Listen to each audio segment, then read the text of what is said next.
Представляємо вам останні новації від компанії Mary Kay. Крем-філер для глибоких зморшок Time Wise Repair Volufill. Тепер ви можете цілеспрямовано боротися з ознаками старіння шкіри на 6 ділянках обличчя, де мімічні зморшки виникають найчастіше. Його формула збагачена інкапсульованою гіалуроновою кислотою та гнучкими еластомерами, що моментально заповнюють глибокі зморшки, тоді як ретинол робить їх менш помітними з часом.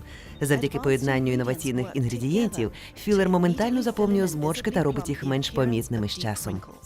Ілюстрації до та після демонструють моментальний ефект при застосуванні філера в області лоба, між бровами, навколо губ та очей, у місцях ліній посмішки та зморшок маріонеток, які з'являються між носом і підборіддям.